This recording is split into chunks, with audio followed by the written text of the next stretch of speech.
Good morning, ladies and gentlemen, and welcome to the Sergeant Major of the Army's annual Leading Change Brief. I'm Dan Daly, the Sergeant Major of the Army, retired. As a reminder, please turn off or silence all cell phones. Let me begin by welcoming our distinguished guests, beginning with our host and presenter for today, the 17th Sergeant Major of the Army, Sergeant Major of the Army Michael Weimer.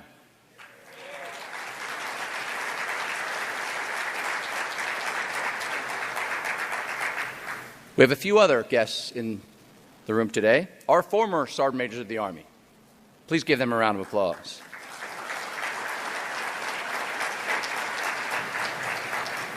And a warm welcome to our international SMAs with us this morning.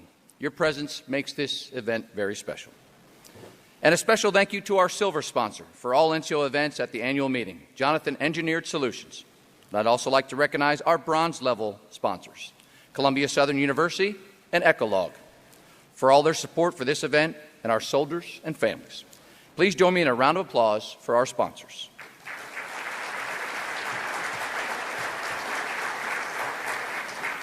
And a final welcome. Right before this event, we recognized our Soldiers of Excellence, the individuals who have been selected as the best squad for 2024, the NCO of the Year and the Soldier of the Year, our Drill Sergeants of the Year, Recruiters and Career Counselors of the Year, the best squad competitors, and other outstanding soldiers. Would these notable NCOs and soldiers please stand?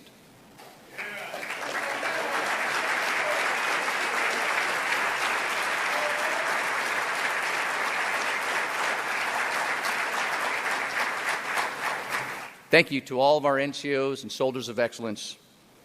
You make us proud. Now, I have the honor of introducing our Sergeant Major of the Army, the 17th SMA, SMA Michael R. Weimer.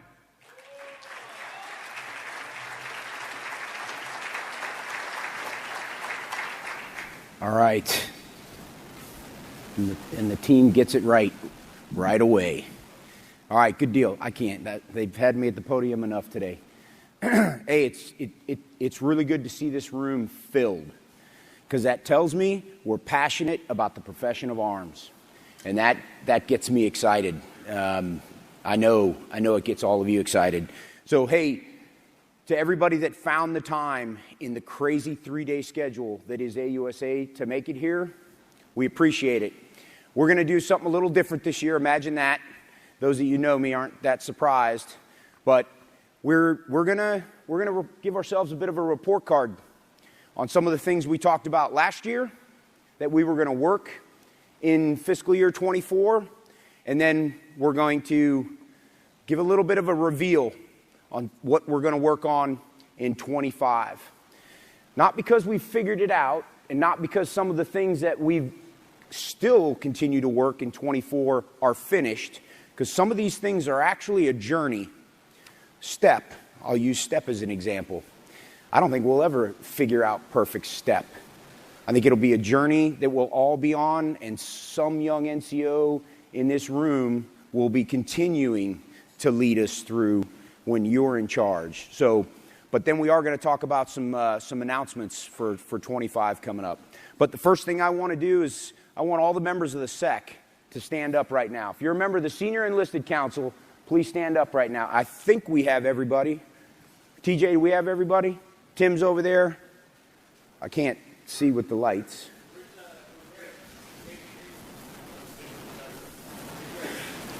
Okay. Well, that's close enough. That is your senior listed in council for the United States Army. That also includes Compo 2 and 3 for anybody that's still confused of what it means when we say total Army. They are absolutely part of everything we're talking about today. As a matter of fact, you're going to see a bunch of them come up here and brief you on what we've done the last 12 months, and they're going to give some sneak peeks into what's coming in the next 12 months. And I couldn't be more proud of the team that your Army has on that Senior Enlisted Council. And there's a couple folks in the room that have been on that team before, and they know how hard it is and the responsibility that comes with being on that team. So to start off, because I know you want to hear about it, we're going to talk about the Blue Book. Anybody excited to finally hear about the Blue Book? All right. Well, Sergeant Major Harris, CSM Harris, is going to talk to you about the Blue Book. And I can't lie. I'm smiling for a reason. I'm pretty damn excited about it. I got to pull it out. I've been carrying it around all day. You know how hard it's been not to pull this thing out the last 2 days? Oh, it's here. It's here. We're going to talk about it. More importantly, we're going to talk about the digital version, too. And I am excited about this. So I won't steal any more of that because CSM Harris has been leading that for the Army, and I'm pretty damn proud of what he and the TRADOC team have done. Training responsibilities. Remember last year we talked about we got to stop the, well, that's TRADOC's responsibility. Well, that's the operational force's responsibility. Well, that's not my job. Well, CSM Holland's been leading that OPT for us, and he's going to give us a pretty solid update on that this year. I won't steal any more of his thunder on that. CSM Harris is going to touch on H2F. And anybody, did the Vice do his? Not yet. Is it tomorrow? If your schedule allows, the Vice Chief of Staff, General Mingus, is leading. He's leading a panel, isn't he, on H2F with the team. I can't go, but I am absolutely going to watch the recording of that thing because I'm here to tell you he's passionate about it, like most of your leaders in this room are, and he is driving the Army. All 3 compos, we're going to figure that out. He's going to talk about 66 fully funded right now, that's brigades, and how in FY26 we've funded 111 of them, and then how are we going to take that to the rest of the Army. It's a big task, but it's that important because people are our platform, and that is a direct investment in every one of our soldiers. So he's going to talk about that. PME baselining. I actually like to call it like step reform, if you will. It's a journey. There's no actual destination. There's just ridge lines. CSM Harris is going to hit that. And then we're going to bring up one of the best leaders I've had an opportunity to work with. Smoke Stevens, where you at?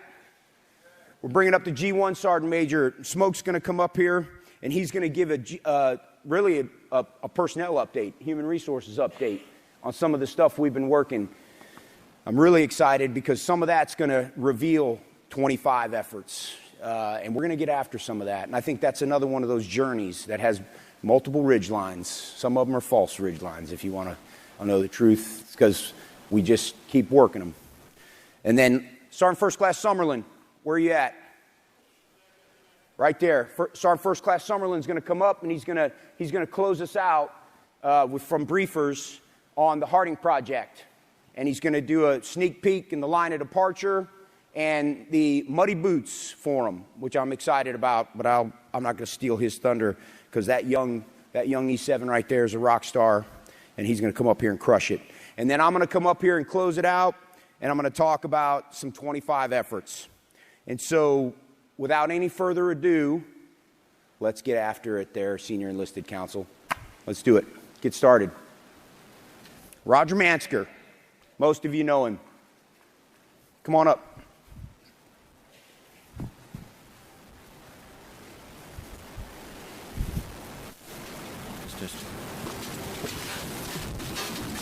All right. Hey, so I'm going to start off because the way this really works is Sergeant Major Holland and I are really bonded at the hip when it comes to the things that we've been building, we've been doing for the Army, that the SMA needed us to do, and the Senior Enlisted Council kind of voted on to do. So I'm going to start off with some of the things that we're able to do and accomplish prior to this time, and then kind of a little bit where we're going to go. So everybody knows DLC, right? All right, so distance learning, phase 1 through 6, it's gone. So 200 plus hours that was removed from our PME to give time back and get things back into the institution, brick and mortar, so we can get after some effects. Sergeant Major Stevens, Smoke, the G1, is going to come up talk to you. We were integral in doing the review of AR and DA PAM 670-1 to remove ambiguity. Remember, we talked all about this last year of how do we remove ambiguity so we know what the standard is. And I think what you're going to find is when he talks to you about it, you're going to know what the standard is. It's going to be succinct, it's going to be direct, and you know what it is. And so I'm excited to see that too, Smoke, because that was a 6-month effort, really, to try to get after the right language and how to produce those kind of products, remove ambiguity. One of the biggest ones we had to do was PME review. And I will tell you, sitting in this job for a year now, you really get to see the length of what it makes to look at all the POIs. TRADOC owns over 300 POIs in what we do. Personally, the most important POIs we do is obviously in our non-commissioned officer development, but we have over 300 MOSs, right? And so how do we build all these POIs for all these things? So this past year in 24, we focused on Common Core. I think everybody understands Common Core Phase 1 to include BLC and MLC of our NCOC 3, or Common Core competencies. So we're going to work through that review. We just briefed the SEC on that last week and some of the things we're going to do. We're able to harness back some hours to get back to what we said. I said TRADOC promised to deliver back to the force that was trained and ready leaders. Right, trained and ready leaders in your NCOC 3 and your critical leader tasks. Remember I told you last year we're not going to train individual tasks. PME, I don't have the time to do it, but I will test and assess you on your critical leader tasks. And so what that leads into is our MOS competency assessment. We talked about that last year when I was on the stage about how we did it with 2 CMFs, our 13 series and our 92 Fox series at the 10 and 20 level. All right, and so this year actually started, what's today? 12 days ago, we started phase 2 of that at our ALC and SLCs in 2 locations. First location is at Fort Sill with our fire supporters, both 13 and 14 series. And then we did it down at Medco, down at JBSA with 6 different 68 Whiskey Series MOSs. And so as you can see in that top left that's got the lines that come across, our MOS competency assessment is a program. And the program is going to come to how do we train and certify our leaders to make sure that, one, both the operational Army and the institutional Army are delivering the leaders that we need in our formations today. Again, that is our promise of what we were asking from the institutional side to do. So as we go across that chart, you see TRADOC. We are going to develop, which we already do, your individual critical tasks and your individual critical leader tasks, along with your Army Warrior tasks as we go forward. We've done that always. The proponents work through that, and it's hard because there is a lot. But you got to, as leaders in here, you got to get on the digital job book and really take a look at your ICTs that you are assessing your soldiers on, because you know it's tied to other things, okay? And so you got to make sure that you're in there, and you got to make sure as a squad leader and above that you are checking off and certifying that your soldier completed the requisite skill level task. So as we work through that, we're developing these things, and now it is on the operational Army to train. This goes what SMA Weimer was saying earlier about how we're not, shirking off who owns what. We got to do this together in concert. So we're going to develop what the standard is to train against your soldier in individual critical tasks. Your unit, the operational Army, I consider myself the operational Army. I have to do the same thing with our drill sergeants, all our soldiers, so that we cannot flick the responsibility. And then we're going to train on that. Once we train on that, they're quasi-certified by their forces command or your operational unit to go. And then when you come back to the institution, we're going to give you a 50-question MOS competency assessment test. So what we're going to test is your cognition, not your tactile functions, but your cognition of what you remember and your skill that you've done. And that's what we're testing out right now at those 2 locations that I said earlier. Now, proponents develop those tests. So this isn't just some thing that we're taking a look at. Every question that comes out of it, like we did before, comes right out of doctrine, right out of regulation for your specific MOS, and it's based off your MOS. Now, what you have to remember, too, and I, again, learned a lot in the past year, a lot of individual critical tasks for certain MOSs all come into one. So you take a 25 series, they got 8 different MOSs, 4 of them are going to have the same individual critical task because they're like-ish of what they do. And so you got to decipher that and see that. But we're going to lay that out for you as you come in. And then we're going to add 15 more questions on top of that that's going to get after critical leader tasks. We want to see how you're going to do that. Now, what this is we are just going to assess it for all of FY25. I'm telling you right now. That's all we're going to do is just gather some data, take a look at it, provide it back to your leadership to see where maybe some gaps for Sergeant, Staff Sergeant, Sergeant First Class Harris that I can now, as a leader, go back and develop a leader development plan to get Sergeant, Staff Sergeant, Sergeant First Class Harris ready for the next echelon of what I'm about to go into. And that's where it's going to be helpful. So we'll get through that. We'll get them through PME, and then they go back out to your operational organization, and this is where they're going to become totally certified. That's when the leadership is going to certify that they are ready to serve at the next grade plate and or the next leadership position based off all this data. All right, so we got to kind of precision promote, precision place our leadership where they needs to be. And if they're not ready, it's okay, we're not ready. We just train again. We train some more and we make ourselves ready because your soldiers below you deserve the best leader that you can be. And so we are going to validate, educate, and train at TRADOC. And I know Sergeant Major Holland will tell you what they're going to do. They're going to train and certify leaders. And that's how we have to get after this task. So that's MOS competency assessment. We'll give some updates later on as it goes through. This is going to run for about the next 90 days before I get the first tranche of data to bring back to the SMA and the SEC.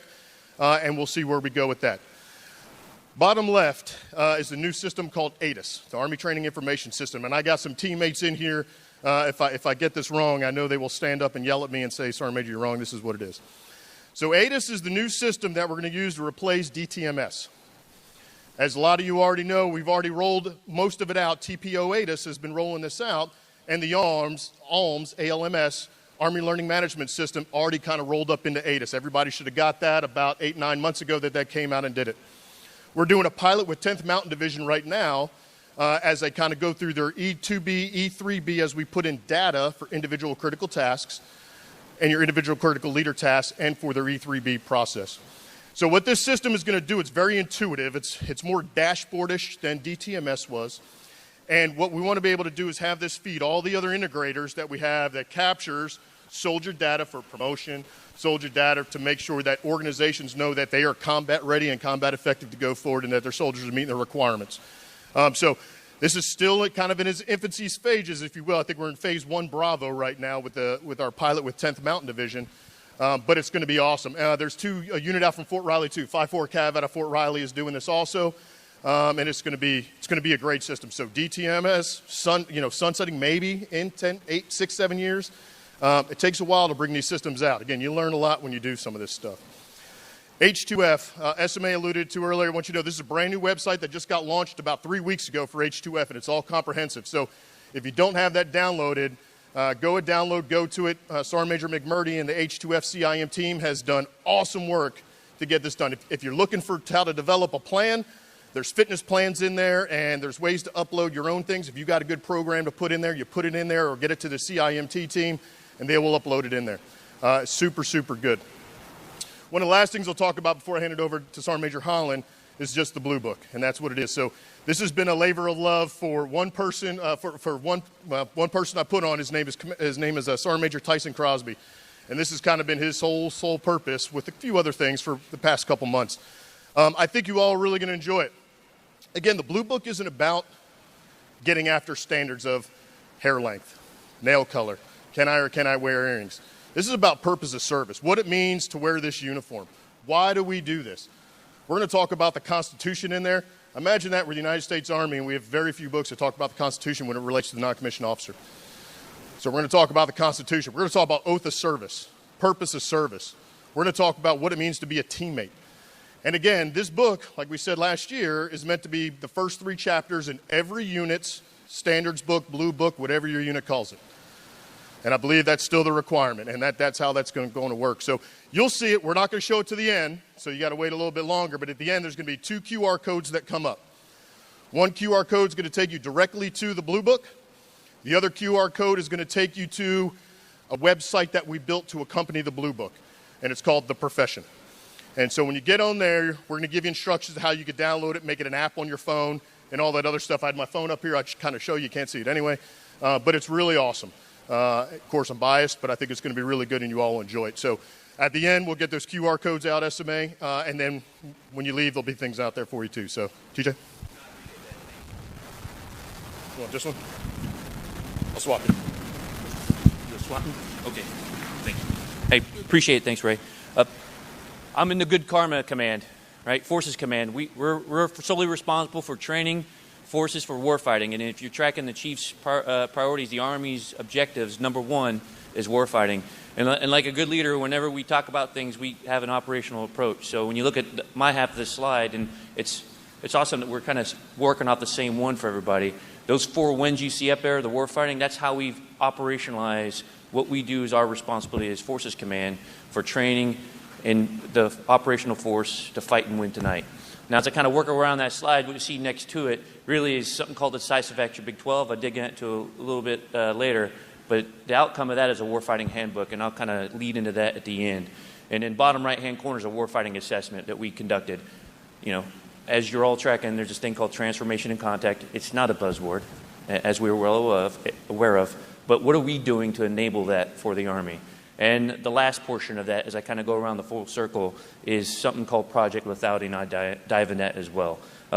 If you're interested in a lot of the details on how we're getting at the new training approach and everything, shameless plug to my TRADOC brother, but the Warfighting Conference that was hosted down at Fort Moore, Motor Center of Excellence, the boss and I got up there and we talked through the whole 4 winds and upcoming changes that we'll implement this year as the Army's new training strategy and approach. But I'll tuck on a little bit. Congratulations to all our winners, right?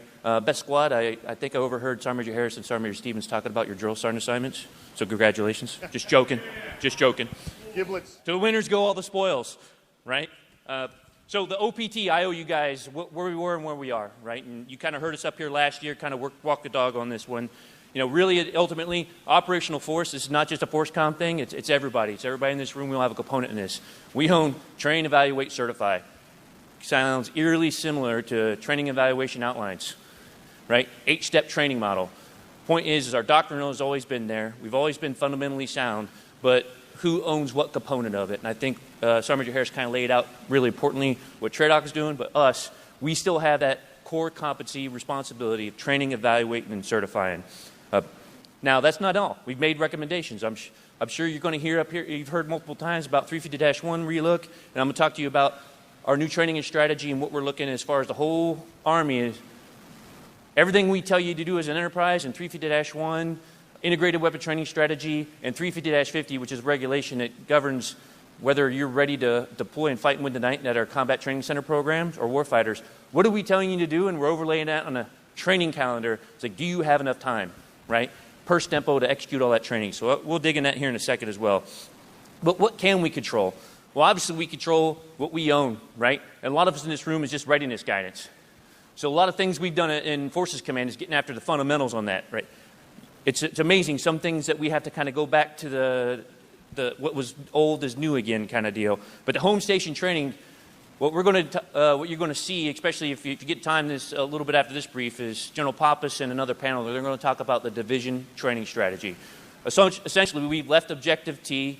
We've left foundational, now it's a multi-echelon training strategy from the division all the way down the most junior levels. Now, everybody here has a component of that. Non-commissioned officers are responsible for individual crew, squad level training and certification.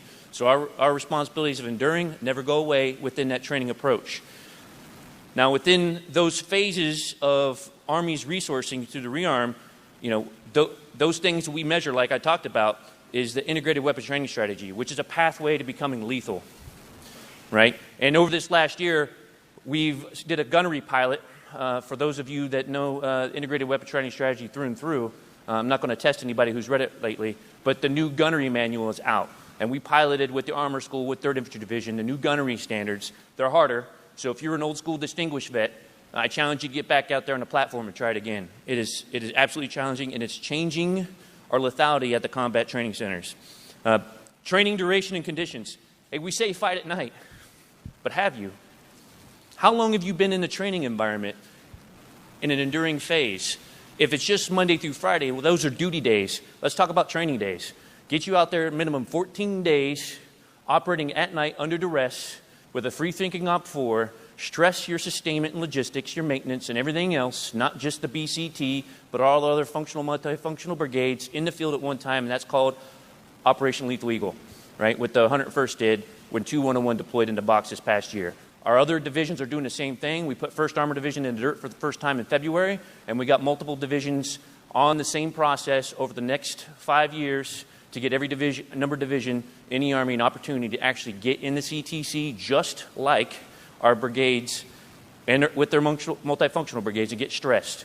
It's easy to do a warfighter. You show up with your laptop, sit on the table, but now you've got to actually do all those other things, that mobilization deployment process, and get out there and someone's trying to find you and kill you, right? That's super important.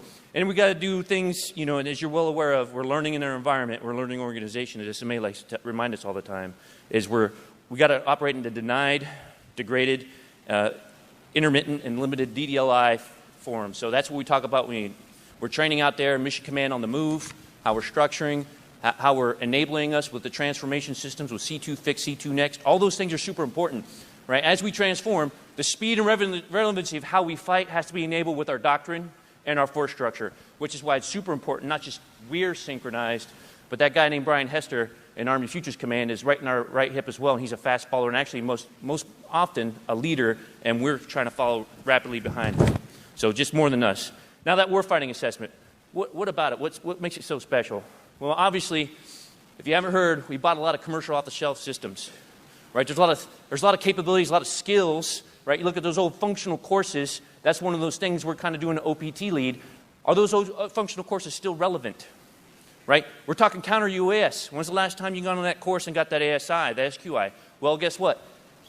That's survivability on today's modern battlefield. Those skills have to be trained more than just new equipment training, new equipment fielding before you go to the port and fly off to your mission, right? So those are the things we're getting after is like, what is relevant, what's no longer relevant, get rid of, stop doing, right? DLC. And what do we got to do moving forward? So that's super important as I kind of bring that up. That transformation in contact is not the only thing that's changed our Army. Our Army structure also forced a change, right? So we understand that along with moving things up to division level, how do we fight at the brigade and division has completely changed. For those of you who've been in the Army a few decades, you understand that. That was the Army you joined and you learned, and then we changed specifically for the global war on terrorism, but guess what? Now we're back to doing our bread and butter, and that's fighting with nations' wars, large-scale combat operations. So it might be uncomfortable, but that's okay. We live in that dynamic environment.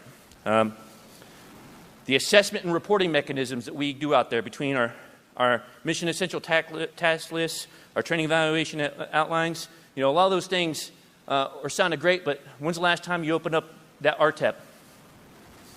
TRADOC's working on revitalizing those and renewing those because, again, our structure changes. Where some of you in this work, the Force Combat Squad are engineers, right? If you're an engineer in a room, you're tracking those BEBs. We're moving up to division engineer battalions. What happens to my future as a non-commissioned officer since this battalion's going away and I'm moving somewhere else? Nothing right now, right? But there's a process by how we're working that through. And oh, by the way, those brigade FTXs that we used to do as young men and women, as soldiers in our formations that we kind of drifted away from, unless you're the immediate response force, that's the only formation that's funded to do that now. We're now bringing that back again as a division training strategy, putting everybody in the field like I brought up with the 101st. We're not doing this alone as an active component. We hit this right up front, we're a total Army. So how do we integrate both the National Guard and the U.S. Army Reserves into all of our training environments to get maximum bang for our buck, right?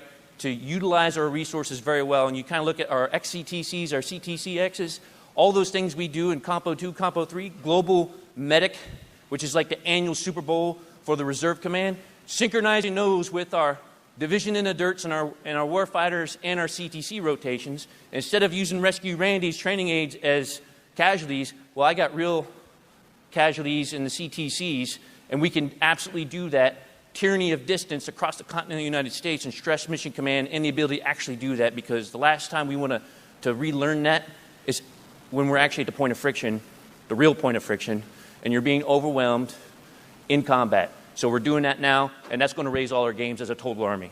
Lethality, when I go in that bottom, that little box you can't really pick out, that's the lethality scorecard. What does it mean to be lethal? Right? Integrated weapon training strategy, that gets you to a culminated point. I qualified on my weapon system or my platform. I can at least go out into a maneuver live fire and be successful. When's the last time you counted scores? How many hits? How lethal were you? So at the CTCs, we have the ability to do that at the brigade live fire, to include with our simulations our miles. You've probably heard miles rules of battlefield. Like, Sergeant Major, really? But if you only hit 52% of your miles targets, you're only hitting about 55% of the actual real targets. So if you just shot out and you did 40 out of 40, or you did distinguish on a crew, but you're unable to hit half of the targets on a maneuver live fire, that's not who we are. That's not who we say we are, right? So we go back to what do we fire and utilize and train at home station, how we employ that, the capacity and the capability to neutralize and destroy an adversary in a free-thinking, chaotic environment called combat. We're testing that at the CTCs. We're doing much better than when we started off back in February. I will tell you, the last 2 rotations have been fantastic, but it takes a lot of willpower, right? And there's more to do on that one, and when I talk about lethality, I'll be glad. If anybody has more questions about this later, we'll talk about it, but just hitting the top points right here. The other part of it, too, Sergeant Major Harris talked about H2F. When we talk lethality, I just talked about integrated weapon training strategy, but there's other components of it. The human, the person, all of us, we're in the middle of that loop, right? We are the platform for the Army. So like all systems, whether it's a weapon system, right, or a training system, the soldier readiness system that's called H2F is just as important. It's agnostic about what component you are in our Army. That is an element of our ability, capability and capacity to destroy, right? The soldier themselves, the resiliency and the ability to engage and neutralize threats. So we're working with TRADOC really to kind of get after how do we integrate and make sure, measure our H2F professionals and our programs, our functional fitness, do they in fact translate into that simulated combat environment called the Combat Training Center, right? Some of the hardest things we're having right now and kind of getting after like the measuring ourselves or our training really good. It's easy when you're shooting on that flat range, but the hardest thing to assess in our Army is BDA, Battle Damage Assessment. Just ask any field artilleryman or air defender.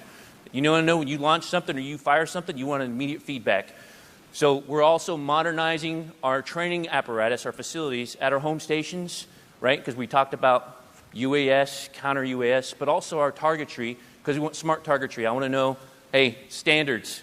How good are you? Because lethality is also a mindset. So if you're an Abrams crew member right now, you should be feeling pretty good about yourself.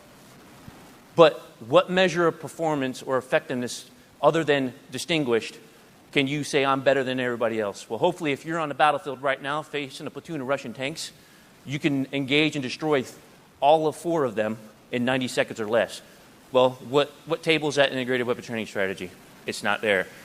What downrange feedback do we have built in our ranges to provide us that feedback? It doesn't exist yet, but we're working through that right now to make sure we have that stuff available for the next generation of our leaders. And then we're also working with TRADOC, because a lot of our systems, we talk about training, I want to know that we're actually good at what we do. Our most underutilized resources in simulated combat are the TOW and the Carl Gustav. Neither one of them has a qualification table. Neither one of them really has munitions to go for the training aspect of it. Well, I don't know my guys are good. My gals are good. Well, we got to work through that process, right? We got to develop those score tables. We got to work through that ammunition allocation to make sure that our soldiers can actually train on it and in times of need actually use it when we need them to, and it's not silent on the firing line, right? And then we're also testing our everything else as far as all the functional elements of who we are as an Army. And then we're always embedded with TRADOC, and they're embedded with us because we need their assessment teams, because it's one thing to write great doctrine, write good policy, but they also have to see it through fruition. They got to see it in our formations in the fight to say, how good are we? How good is what we do? You know, that warfighting handbook that I see out there, I got a couple of them. I got an OPT with First Corps, with Sergeant Major Mobar, 3 Corps, Sergeant Major Caprati up at 4ID, and then 18 Airborne Corps, Sergeant Major Rayford, 3rd ID. I got 2 kind of COAs, right? And eventually this get posted on the Blue Black website. So it's a MOS agnostic, small unit leader, small sergeant book. What's great about it is we got these graphical training aids. That guess what? We haven't looked at them in a few years. There's over 360 of them. And they're not all outdated, but some of them are. And guess what? We got new stuff, and we got new TTPs. So we need new GTAs.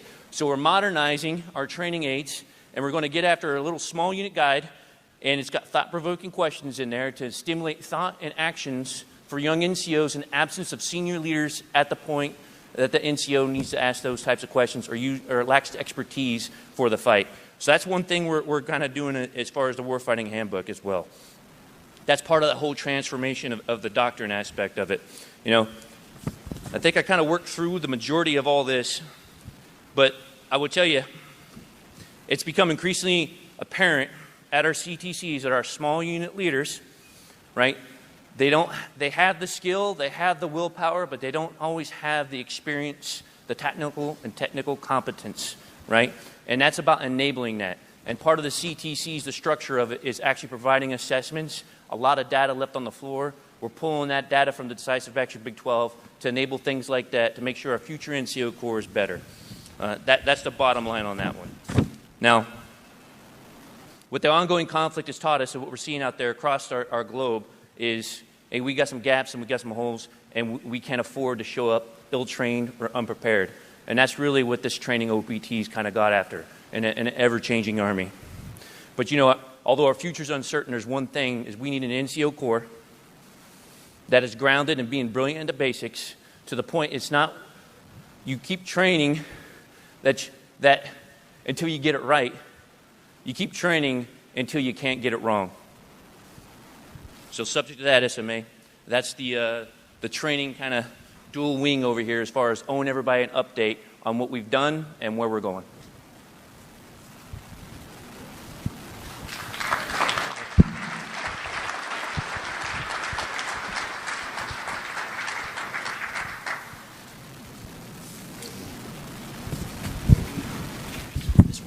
Maybe. There we go.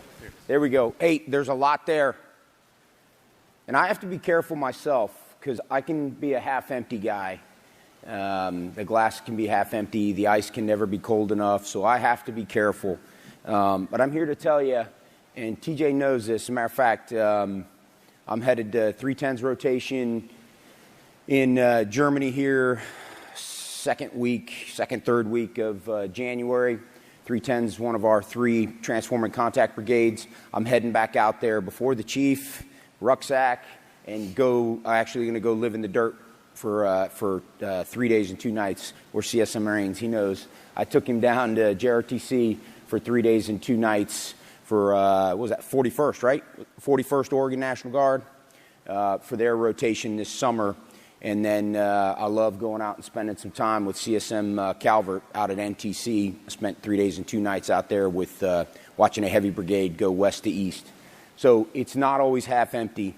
Our troopers get after it. Nobody, and this is for our international partners in here, nobody in the world does what we do at our CTCs. We do that on purpose because this profession is serious about winning. And so I always have to remind myself that you got to fail to learn. One of the things we struggle with is maintaining our readiness. We achieve solid levels of readiness, and then because of turnover and DASSER requirements and the list goes on, we quickly lose the readiness we work so daggone hard as a unit. Remember, because we don't fight as individuals.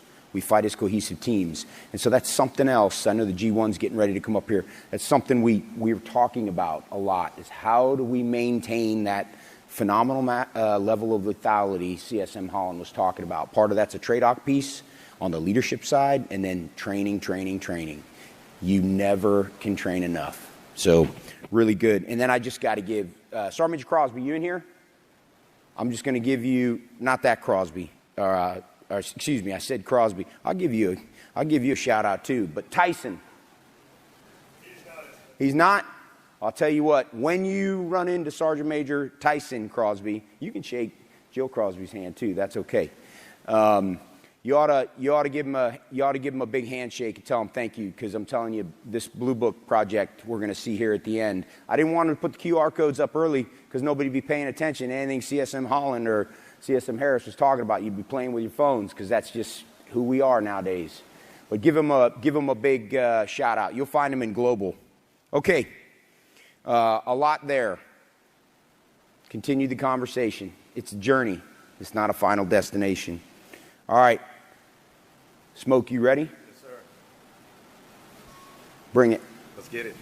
Hey, before I actually start, I'm glad that CSM Holland brought up Drill Sergeants of the Year and what you were doing next. But where are our recruiters at, real quick? Stand up, recruiters. Hey, round of applause for our DA-selected recruiters and our production recruiters.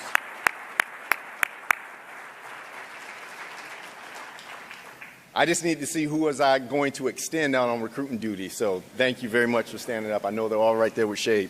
Hey, humbled that SMA has given myself and the rest of the Human Resources Enterprise an opportunity to talk to you today about some things that we've done in 24, the direction that we're going in 25. I definitely want to thank you for the support and execution of the policies that were published in FY24, many of them that focus on accessions, recruiting, and retention. Yesterday during the open ceremonies, you heard the Secretary discuss transformation in 3 specific areas: weapon systems, force structure, and recruiting. And I will tell you, spend as much time as I do with CSM Monday, to talk about recruiting and what's the secret sauce. You know, what was the thing that happened during this last year that helped us meet our end state. And it was the recruiters who came from your formations over to him, went through school, put him out in the streets, and they did what they need to do for the Army. So what I would ask you is, as the HRC team continues to identify personnel who meet the criteria to go out, you do your assessment inside your organization, please continue to beat the drum about the importance of why, when they come over to CSM Monday's team and General Davis's team, what they owe to us, okay? As you all know, at the forefront of all these efforts is a soldier, a DA civilian, and families.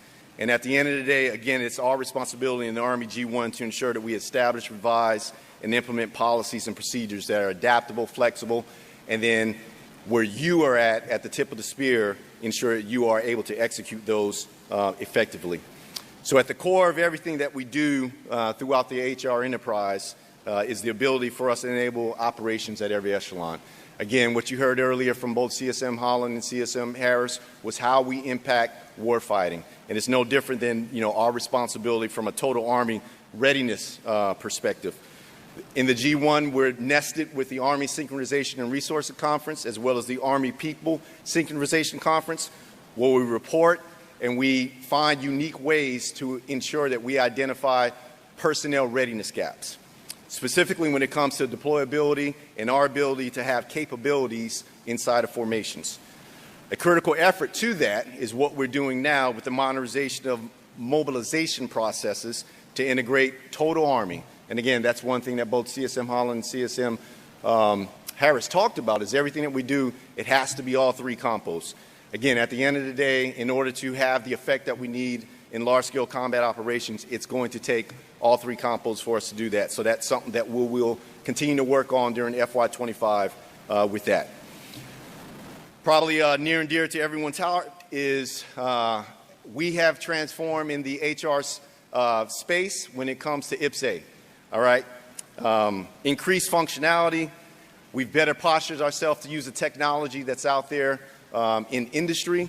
And what we have now is we've gained efficiencies and more effectiveness in our HR practices. Now, you can pick a camp poster station where we're still working on certain things. I will tell you that our HRC team, our MCOM team, they're going through an HR division of labor right now to identify things that can happen, again, through using IPSA, where we can find speed and efficiency, and we no longer have to waste time at a camp poster station with administrative processes.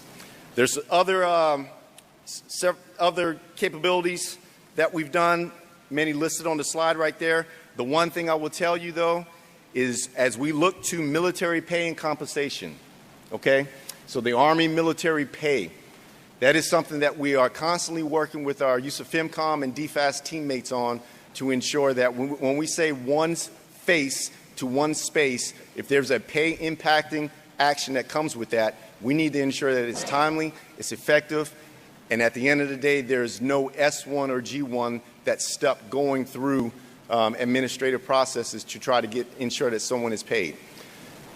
You might have heard yesterday, the Secretary announced operational deployment pay, effective 1 October. I won't go into depth on the mechanisms here, but I will tell you that is one thing that has been a labor of love over the last year to ensure that AUSA FEMCOM and DFAS are able to do what needs to be done in the system to ensure that once you swipe into a theater, whether it's the Pacific, the European theater, or the CENTCOM theater, they are now able to ensure that through DTAS, you are able to get paid that additional $240 that you all have earned. So again, be on the lookout for the actual policy that comes out that will provide every mechanism in there to ensure that you and your service members are paid in a deployed environment. Also with that, this technology has given us an opportunity to modernize our centralized board process. You probably saw the recent MILPER message that came out that provided guidance regarding the Army Selection Board System version 2.0. For some of the Sergeant Majors that have sat in here, you've gone through and you've saw what we've used internal to Team HRC to ensure that you were able to panel, slate, and then identify, KSBs for our up-and-coming, Master Sergeants. going to the Sergeant Major Academy. We've also conducted studies using data analytics that will inform revisions to outputs. And during the calendar year 25, we'll also have revised proponent information that will be available to both soldiers and panel members. Now, I think why that's important, especially to any service member, staff sergeant and above, that's going through an actual centralized board, everyone says they want trust and transparency back into the process. We definitely feel that using this technology will help us provide that shared understanding so that you understand and know what your performance objectives are, and then we will get back into promoting that merit-based competitiveness that we need to ensure that the right people are getting promoted at the right time.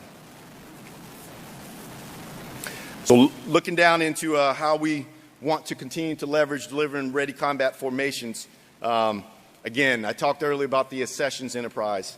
One thing that we saw is we needed to take a holistic review of both anything that had to do with accessions and retention, merge them together to ensure that we're meeting our Army's end strength. This approach, like CSM Holland said earlier, will be informed by Army structure and ensure that what we need is to emphasize on the critical MOSs to be incorporated into the total Army incentives program. Soldiers will have every opportunity to ensure that they, as long as they are qualified, are able to look at other MOSs and serve as they've done in other MOSs. Right now, we have very specific critical MOSs that we're looking at for FY25 to ensure that we're manning and providing the capabilities in both our long-range surveillance, anything that has to do with MDTFs, and obviously when it comes to the recruiting and both drill sergeant enterprise. So probably the one that's near and dear to most people's heart is SMA brought up the Blue Book, okay? So as we're looking at, our responsibility in the Army G1 in strengthening the profession, AR 670-1 and DA PAM 670-1 just went through a complete overhaul. What we saw over the last couple of years is that we did not do a good job in our regulation ensuring that leaders at every echelon, especially our team leaders and squad leaders, understood what the standard was. And then, behind that was how were you going to be confident in ensuring that you were making it either an on-the-spot correction, or if you were putting an LPD together, here's the list of standards that the Army requires. So what you're going to see here in the very near future is a series of AR 670-1. It'll be AR 670-1-1 down through -6. We'll be very specific in there that talks about grooming standards, the uniform, and then other things that go with the uniform. So be on the lookout for that. Something else that we identified through the help of TRADOC and CSM Harris is how can we do a much better job of rapidly introducing changes to the Army regulation. So now we have the ability to have soldier feedback through the chain of command up through the Senior Enlisted Council to say, hey, Army G1, here's something that's changed over the last 9 to 12 months. Let's take a look at adding this to the regulation. Again, we want that Blue Book to be something that's foundational inside of an organization, and then you have the actual Army regulation that's going to be able to provide both you as a squad leader or team leader and your command teams the ability to not just enforce, but ensure that standards and discipline are met throughout. I will give Jill Crosby a round of applause now, so please, everybody, give a round of applause for Jill Crosby.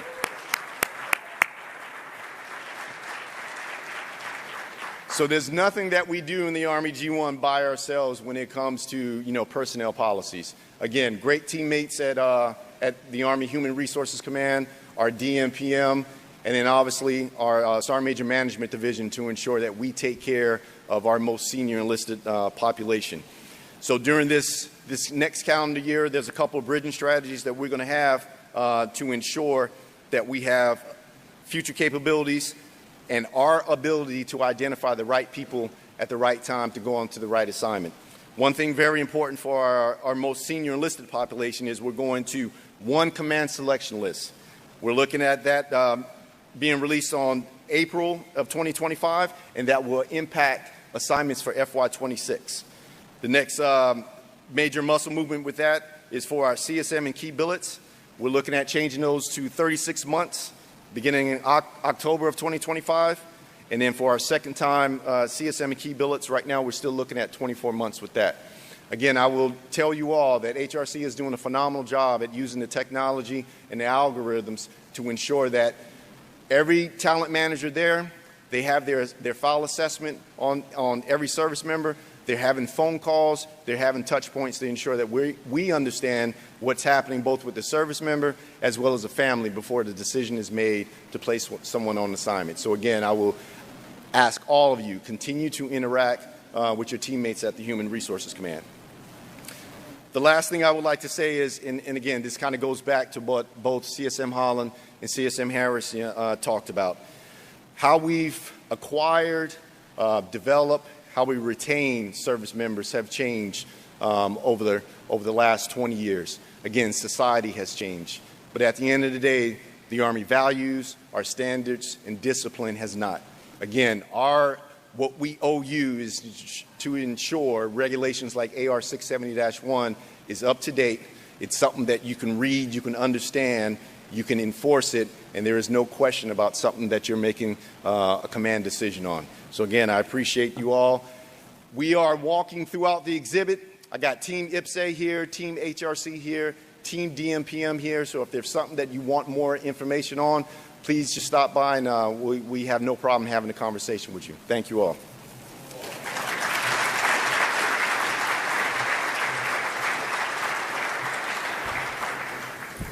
All right. Thanks, Smoke. And I'm going to have the briefers come back up here when we hit some Q&As here, so they'll be available to get a little bit deeper, but we don't have unlimited time. A couple things.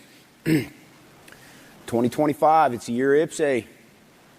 So was 24. Hey, IPSA's working. IPSA's starting to become a little bit like the ACFT. You can actually measure yourself, and you actually know where you're at.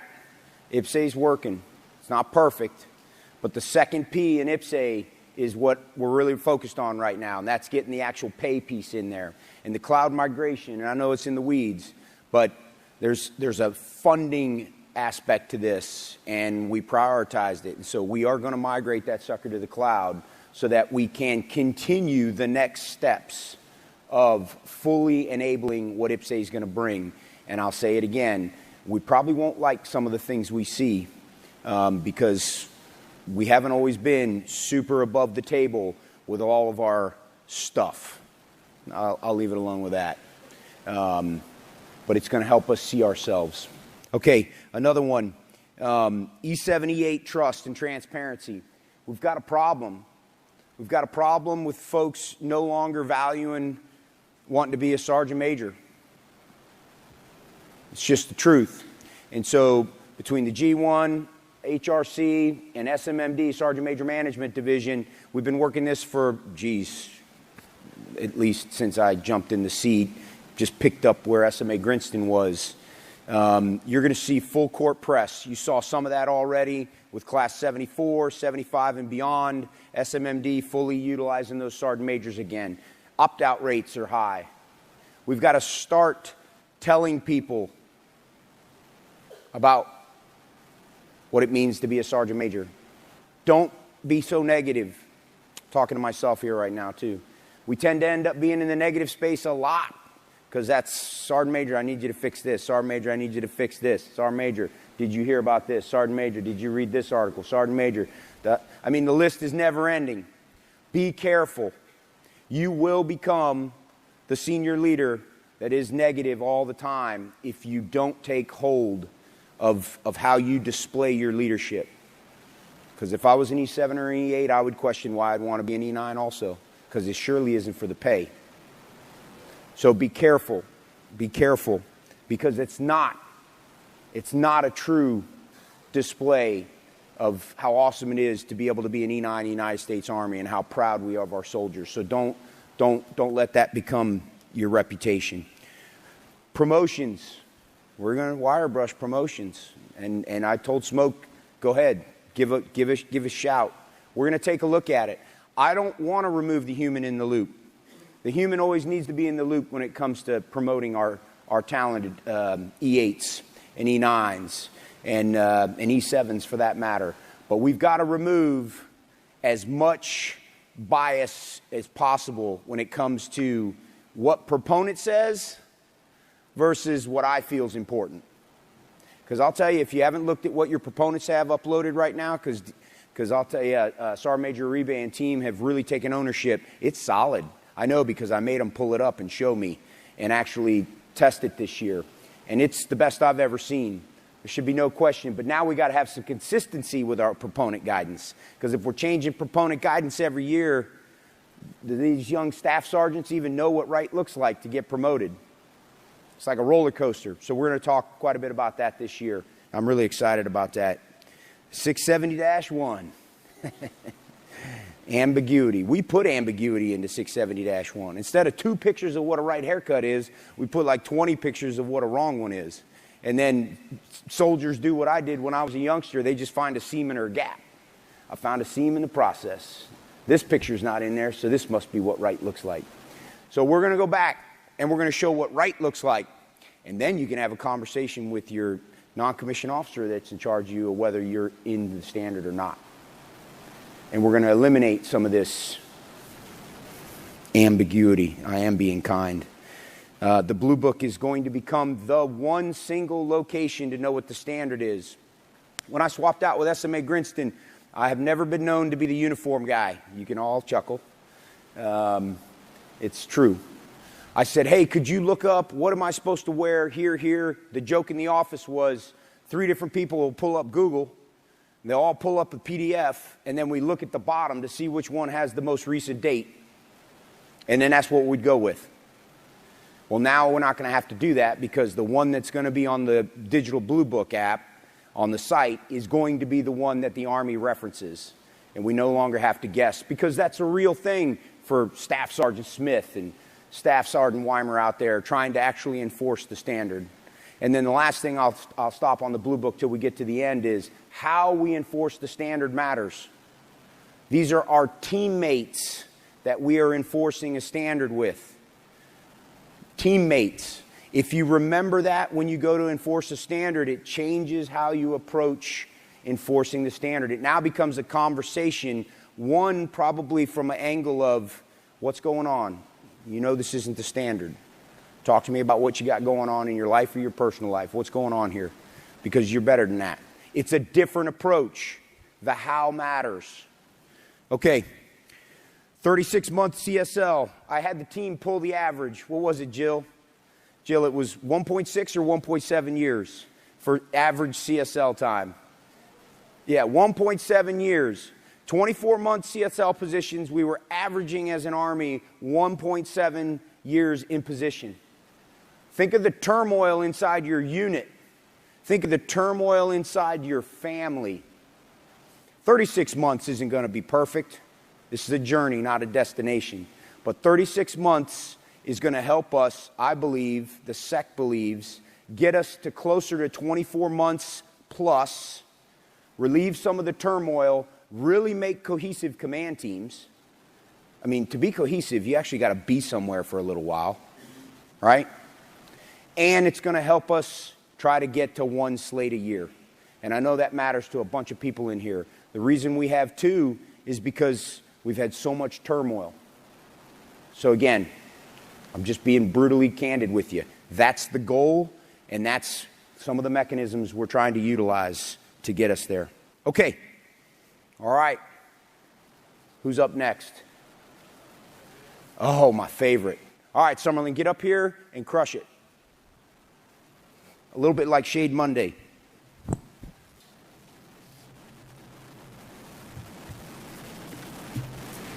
All right, hey, thank you everybody for being here. SMA, thank you for the opportunity. It's truly an honor and a privilege to have got to do this job. So my name is Sergeant First Class Leighton Summerlin. I'm a special assistant for the Chief of Staff in the Army, and what I've been doing over the last year is I've been the Deputy Director for the Harding Project, which is the Army's initiative to renew and revitalize the Army's branch journals. What this means is that we've got a couple different focus areas that we have been executing over the last year, but the main one has been making these branch journals incredibly accessible for all of you in the audience and everybody back home. what that looks like is a website that we just launched on 11 October called The Line of Departure. It's going to be owned by Army University Press. And what it's going to do is it's going to consolidate all of your branch journals, so infantry, armor, special warfare, whatever it may be. It's going to consolidate all of those to one web-first, mobile-friendly platform that is on the front side of a CAC wall. So you're not going to need any kind of special access to be able to read all of this great content that's written by soldiers for soldiers, so that way you can adapt more quickly as opposed to waiting for doctrine and PME to be updated. Okay. We'll get to the QR codes here in just a minute, but can we go to the next slide?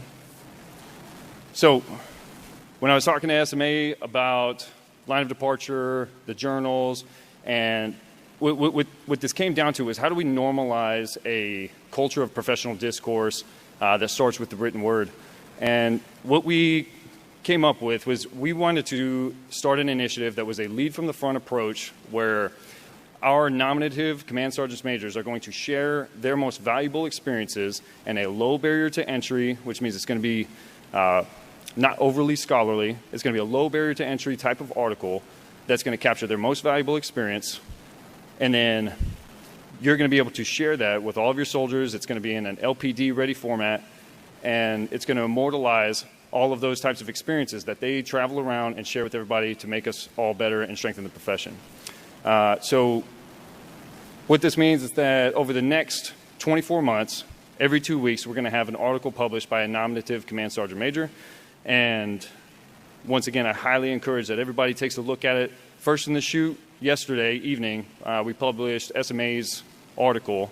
So my whole brief was derailed because I like engaging soldiers, and I got told I couldn't ask questions. So forgive me, guys.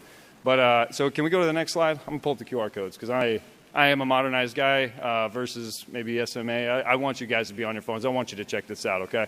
So, hey, so what we have on the right here is the line of departure website that I was just talking about. Okay. So. If you didn't know you have a branch journal, if you're in the infantry and you didn't know you have a branch journal, now you do. And it's incredibly easy to use. It's incredibly intuitive. Okay, you're going to be able to navigate to everything that you're trying to find. Okay, it has a couple other benefits that are a little bit more collateral, such as the cross-cutting function. It used to be incredibly hard to find this type of content. What we've done is we consolidated it all. And on a landing page, what you're going to see is not just content from your branch, but from other branches as well. The example that I always gave was Sergeant Major Short's article from Army Communicator that teaches us how we as leaders can train our soldiers to lower their electronic emissions and electronic signature in a LISCO environment. As an infantryman, I would have never found that unless you were the one guy on the Harding Project who reads everything out of the branch journals. But that's not most people. So the cross-cutting function of the landing page, where you're going to see content from other journals as well, is going to be incredibly important as we move towards and continue to prepare for a multi-domain operational fight. Right? Those types of articles, like Sergeant Major Short's, are now super important to me because even as an infantryman, every time I key my mic, I'm a threat in an MDO fight. So I need to start taking an interest in what everybody else is writing about, what everybody else is learning about. Similarly, but more from a how do we strengthen the NCO Corps perspective, the Muddy Boots is going to do the same thing. Okay, the first few articles that we have coming out are going to be from all of our MACOM CSMs, to include the Sergeant Major Raines from the National Guard and Sergeant Major Beatty from the Army Reserves. These articles, like I said, they're going to come out. We started with SMA today and yesterday. And then every 2 weeks, we're going to publish another one, okay? So that's, if you haven't already, please go ahead and go to that right side QR code, and you guys will be able to access that content just like everybody else. I told Mr. Mansker I'd keep it short and sweet. SMA, if you would like, I want to turn it over to you if you don't mind talking about your article and the experience that you had, kind of bringing all that to fruition. No problem. We'll get the dinosaur back up here. That's what I heard. Hey, he's getting ready. Yeah, he got special duty all right. He earned it, though, coming out of Fort Moore. His family is in Vincenza. We stole him out of the 173rd, and now he's getting ready to go back here next 2 weeks? Next week. This Sunday. This Sunday. Yes, that's right. And he starts his platoon sergeant time fresh. And so he's going to go back and crush his platoon sergeant time. I couldn't imagine being in this guy's platoon. This is a warfighter right here. Give him a round of applause, please.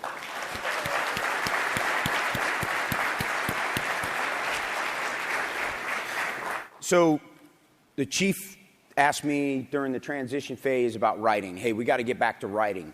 We're not learning fast enough. Doctrine can't keep up fast enough. It's just the truth. You know, we love our process. Like, if we don't figure out how to fix some of our process, it might end up being our demise. But we knew we can write articles, and we can share at the speed of when we learn something and share it. And we used to do this as an Army. I mean, I cut my teeth as an Army brat, literally learning from what my dad used to bring home in the printed word. And so how do you capture what the non-commissioned officer learns? Because some of our journals were rough. I'll just be honest with you. And if yours isn't, then good on you. But some of them were pretty rough.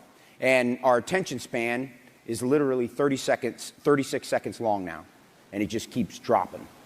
So I'm not a full dinosaur, but there's some downsides to those things you have in your hand. So we found a hybrid. That's muddy boots.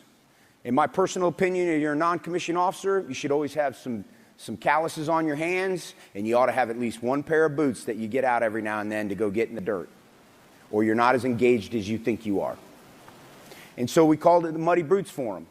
And I wanted to take the edge off of trying to write like an academic who went to West Point and has had 4 or 5 different times to come off the line and go get another master's degree. And I don't mean that as an offense to our officer counterparts. That's their PD model, not ours. And so I wanted to free us up. And so what he didn't tell you is there's actually people that will help edit your articles. There's people that will help you. And so I said, okay, well, if I'm going to ask you to do it, we got to do it. And so all the ACOM sergeant majors and all the senior enlisted council sergeant majors over there, we are leading from the front. Okay, well, so I had to do it. And I'm here to tell you, this is actually fairly easy. Maybe it's too easy. They'll probably end up getting me fired. But as soon as you start writing, there's something that changes. You become hypercritical about the words you put on paper. And you want to review it, and you want to review it, and you don't want to give it to somebody. There's just something there. Talk to an operational psychologist about it. They'll explain to you the why. I just know it's real. And so I said, I'll do the first one. And we also decided we want it to be story-based, right? I don't want this to be, a non-commissioned officer's Jim Collins book. I want this to be our journey. I look at the Senior Enlisted Council, and there's just shy of, what did we say, 300 years of reps and sets? How are we learning from that? And so I wanted it to be story-based. I wanted it to be a little bit edgy, and I wanted it to be something that was under 2,000 words, because I want you to read it. I want you to tell somebody about it. That's Muddy Boots. And so I think mine released last night. Yes, that's me. Something like that. I don't know. But anyway, I can't ask you to do it if I wasn't going to do it. And I will tell you it was uncomfortable. All right. SMA. Does that cover it? Yep. We just have one more point that we got to hit. Okay. So it was originally going to be a set amount of nominative CSMs that we wanted to participate in this. Yeah. But we've got a lot of great feedback from division CSMs all over the place and higher. And so what I talked to SMA about is that we're actually going to open it up to everybody now. Yep. I've talked to the NCO Journal. They're super excited. So if you are one of those nominative CSMs who's very passionate about sharing a particular story and you want to get it immortalized so that way you can add to the Army's collective wisdom that strengthens the NCO Corps, please do. Please reach out, and we'll get you squared away. Thank you very much. SMA, I appreciate it. Thank you. Well done. Well done, my man. Let's see the blue book. All right, let's blue book this thing. Even I'm dying, and I've seen it. All right, there they are. You better hurry up and get up here. You're going to lose complete control here in a minute. Hey, standards and discipline, they matter. You never out-promote. You don't move to a different echelon of leadership. You don't get a chance to outgrow this. In this day and age, with those things you all just held up and you're taking photos with, you are on the X. You wanted to get on the manifest, you got on the manifest. You found yourself on the objective. Everything you do is being evaluated. Like, I put my glasses on my head, and somebody's like, hey, you can't put your glasses on your head. I'm like, oh, good Lord, all right. You know, it's like you got to wrap yourself in bubble wrap these days. But there are certain things that we need to stay relentless with. That's the why behind the Blue Book. We need to go back to know what right looks like and to ensure we feel empowered to have a conversation to correct people. The Blue Book is not going to cure our standards and discipline problem overnight. Are we clear with that? It's not. What's going to get after our standards and discipline problem that I hear about every trip I take from Poland to Humphreys is the non-commissioned officer believing in what's in that book, buying into what it means to be part of the profession of arms, and living the standard and enforcing the standard with your teammates. The teammates that you may have to go to combat with.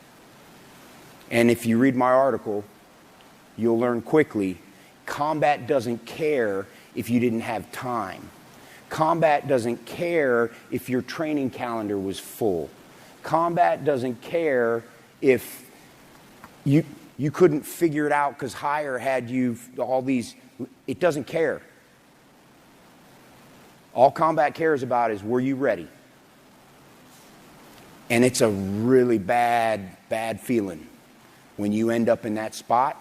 If you were a leader and you realize you didn't prepare your people or you weren't prepared, you don't want that regret. And so, simple little book, Sergeant Major Harris is going to talk about it, goes all the way back to our lineage, which is pretty powerful also with the 250th birthday coming up. Just big enough to carry around in your pocket because I feel like you ought to be able to touch it. I feel you ought to sign it as a new commitment to what it means to be part of the profession and turn that into something with your formations. And then let's calibrate our compass and let's get back on track to what it means to be disciplined and brilliant at the basics. CSM Harris. Awesome. Thanks, SMA. So now you got it. And so what I tell you is, I'll tell you a little bit of the functionality of it. So on the right side, Blue Book QR code, that'll take you to it. So this thing is called a progressive web application. So it is based off of a website. So you can get it on your computer, and it automatically will turn it to your phone, and it's off of the Central Army Registry. It's called the CAR. If you're not familiar with the CAR, that's really where we hang every manual, doctrine, everything that we have. And so there'll be some instructions on there, but when you open that up on your web, I know on an iPhone, if you go down, you see a little box with an arrow. What you do is you hit that and you say add to home screen, and it turns it into a little app picture on your phone. So now you could just hit that and go directly to it, and it brings you right to the website, and that's what progressive web applications help to do. What will accompany this, and you'll see it outside, there's going to be boards outside that has the Blue Book, has these QR codes on it, but it also has the profession website QR code that I talked about earlier on it. What that website does, it accompanies it. So the Blue Book is on that also, but also has a couple drop-down things where it has a leadership tab. Under that leadership tab gets after what Sergeant First Class Summerlin just talked about, it'll take you directly to the Harding Project, directly to the Muddy Boots. So it is an integrator of things for leaders to go to get after and go see some things, more self-development. One of the domains, that we kind of lose a little bit. So you can go on there as a leader and go find all these different things, and you'll see it. There'll be doctrine on there. There'll be leader development on there. There'll be hot topics from the SMA and the Chief of Staff on there. What I will tell you about this website, this progressive web application, is that it's about 75% where we want it to be. And we did that for a very specific reason, because we need feedback. So there's a feedback button on there that says, hey, please add this or take this away, or this function isn't working. And I got a team at Fort Eustis that runs the website that can fix it within 24 hours, if not shorter. They are very responsive, very good. Tradoc is going to house and really update the Blue Book and the website for the SMA and his team and for the chief. And so we're really looking forward to doing that. Now back to the Blue Book. There's search functions in there. There is a way to do bookmarks, and when you bookmark it, it automatically caches to your phone. So every time you pull that book back up, they'll have the highlights or the remarks or something that you wanted in there. And then you just kind of continue to go through it. So Get on there, play with it again. Give us feedback on the functionality of those stuff so we can make sure that it is in the right format and it's giving you everything that you need. There's embedded videos, there's embedded links. So the great thing about the digital version is there's links that go to .mil and .gov websites. So you're not hitting Google to find out what the answer is. It's going to take you directly to AR 670-1. It's going to take you directly to AR 600-8-19, our promotion manual. It's going to take you right to AR 350-1 once the new one gets released and we put it up there. So as those things come out, we're going to give you that one-stop shop, hit one button, and get to what you need to know so you can tell and lead your soldiers with the proper stuff and not go through Google. SMA hit it perfectly. Earlier, you could pull up, what is the standard of something. You get 5 different PowerPoints that come up with all different dates on it. You got to decipher which one is the new. This takes you directly to the .army, .mil website or the .gov and gives you the answer that you need. So enjoy it. It's going to be good. We got about 300 copies out back when you leave, so nobody's allowed to leave yet because I got people guarding the doors till we're done. But there's going to be some hard copies out there for you. There's obviously more than 300 people in here. But again, it's meant to be digital for a reason too, so everybody at least is left here with a blue book on their phone. Thanks, SMA. Hey, raise your hand. Is it working? Is the QR code working? Okay, all right. All right, my concern was all you were going to take a picture of is going to crash. Yeah. Okay, hey, all right. Hey, CSM Harris, well done. I mean, again, it's a good start for us. Appreciate it. And I know what I asked a year ago. Everybody in here is like, oh, great, it finally showed up. I know the work that went into this. Thank you. Okay, all right, I'm gonna give a little couple reveals here. Keep us on track. Anybody interested in badges? Hell yeah. Okay. I'm about the most anti-badge guy you've ever seen in your life. I'm trying to get somebody to develop, where's Futures Command at? I need a badge that's like a mood ring. It measures character, changes colors in the heat of the moment. So, no, we as the Senior Enlisted Council agreed unanimously, which is not always the case, probably more than not. But we agreed unanimously and made a recommendation to the chief and the secretary to approve the Mariner badge. So the Mariner badge is approved, and it'll be coming out here.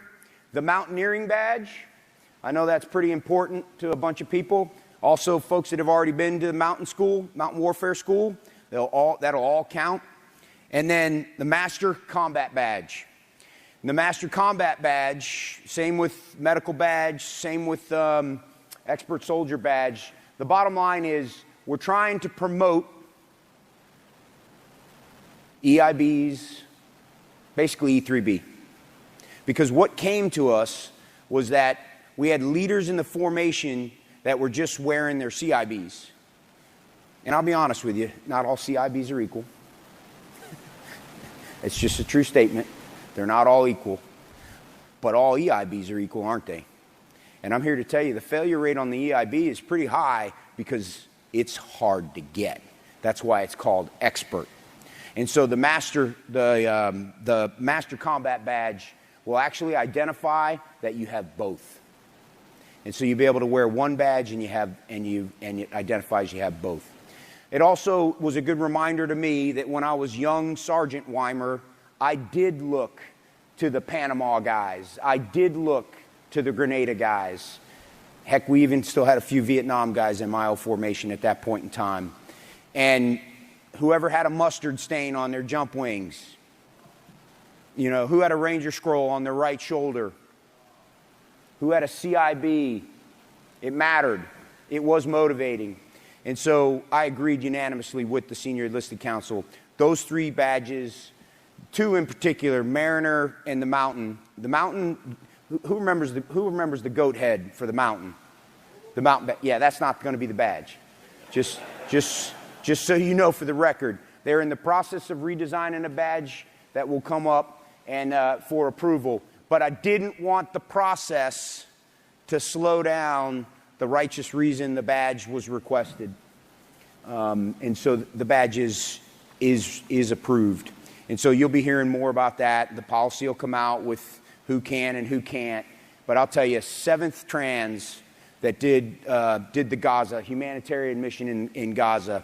When I went over there and visited them, that solidified it to me. And any of you that have worked with you know exactly what I'm talking about. Boy, do they get after it. And that is a badge they earn, they well earned. So there's a sneak peek into the badges. Raise your hand if you work out on the weekend in your Army PTs. You work out on the weekend in your Army PTs? All right, I'll tell you what, I'm giving you a coin.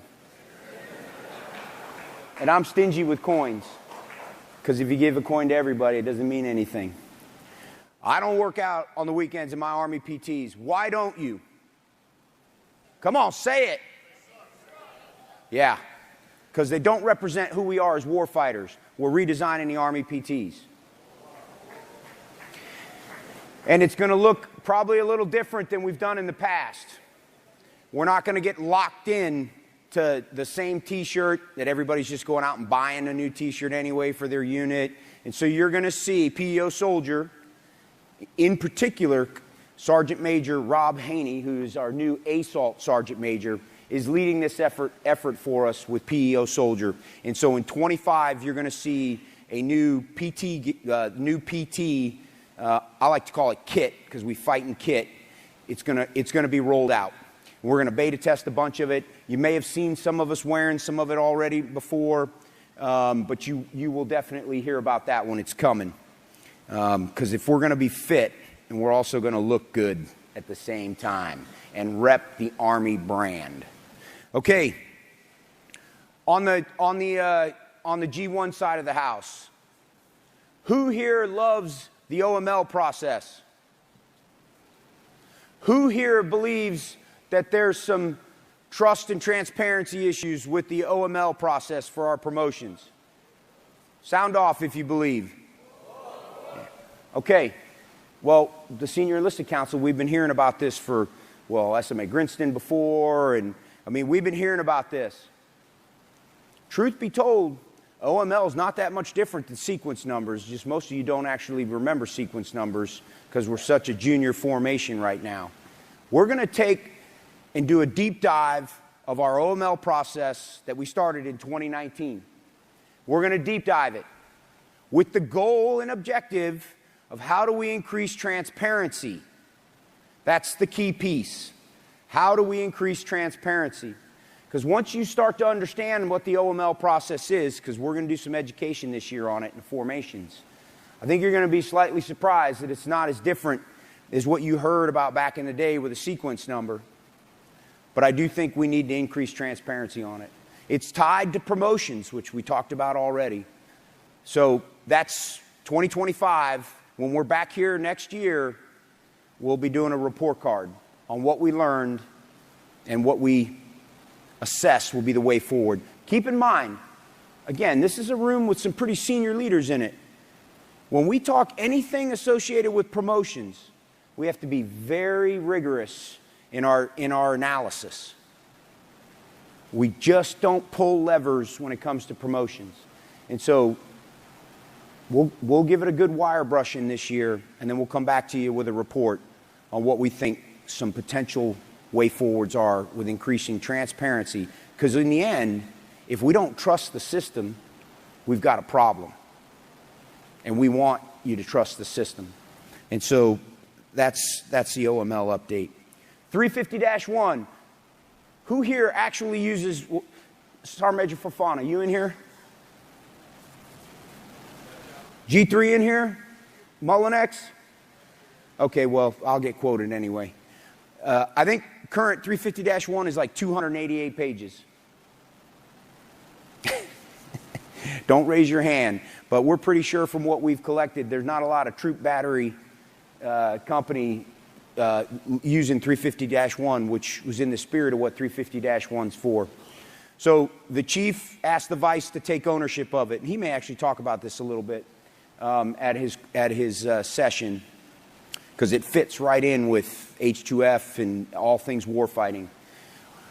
We've been wire brushing 350-1. It's currently down to 89 pages. If it's not valuable for troop battery or company, then we're taking it out of there. If it lies in another regulation, we're taking it out of there. That thing has been the catch-all for everything that we wanted to double down on post an investigation. Put it in 350-1, add it in there again. 288 pages of it.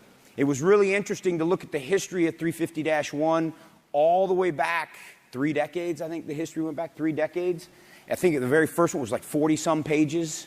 And to watch over the journey of the last 3 decades, watch the page and the annex just increase. And the strategy is not to move it all to a DA PAM. If it exists somewhere else, then that's the document that actually governs the requirement. And 350-1 should be known inside and out by company, battery, troop. They should live it and then know where they stand. It kind of speaks to exactly what CSM Holland and CSM Harris were talking about up here. So I give you that. It's coming. We tried, G357, Damo TR, tried as hard as they could to get a draft version ready to roll for AUSA, but we didn't want to rush to failure. So we needed a couple more cuts on it. And so I think you'll be hearing about that after the first of the year. But again, if we're going to have something, it's got to be quality over quantity. It's got to be decent. Okay. If you haven't looked at the Warfighting Handbook that CSM Holland's talking about, take a peek at it. I got 2 copies last week. It's solid. And again, just because the dinosaur likes a printed one, that'll all be digital also. Just remember, you're setting off an EW signature. Okay. Hey, I'm going to wrap us up here. And Roger Mansker reminded me we didn't put questions in here. Questions are at the professional forum because I wanted to maximize our time here. We got a lot going on in our Army. A lot. The thing I am most proud about, and it started, honestly, the day that I became the USASOC CSM, and CSM Nauman probably has a similar experience. The day I became a member of the panel and the Senior Enlisted Council. And I was brought inside and I saw what senior non-commissioned officers are doing to lead and affect change in the Army. And I couldn't be more proud of the group I had stand up, helping me with this. This is a team sport. These are not SMA Weimer's efforts. These are our efforts. If you don't buy in to what we're trying to do, nothing happens. That's why it's so good to see this room filled. You've got the future in here with all the young non-commissioned officers that think they want to be you, and then they have the implementers that are in this room. And we need you to help us implement these changes. And then we need the feedback. I need candid feedback, not anonymous feedback. Not anonymous feedback. We get plenty of that. Candid professional feedback. You're a member of the profession of arms. And encourage your folks. One of the reasons why I think we're truly struggling right now with bypassing the chain of command is because I don't think we're as engaged as we think we are. Be a little disruptive. Get down into your formations. Actually know what's going on down there. And then I truly do believe we'll see less of people taking their phones out and bypassing the entire chain of command to provide anonymous feedback. Because that's what's happening a lot right now. A lot. And that's one thing we are going to take a look at in 2025, is how do we get after that? Because it is not helpful. We're trying to implement change. We're trying to actually take care of our people. You can't be the warfighter you think you are if you're not taking care of your people and all their family members. It doesn't work. You actually have to care about people. And if you don't have their trust, they're bypassing you. And so take a hard look at that inside your formations. It's an honor to be your sergeant major. This will defend.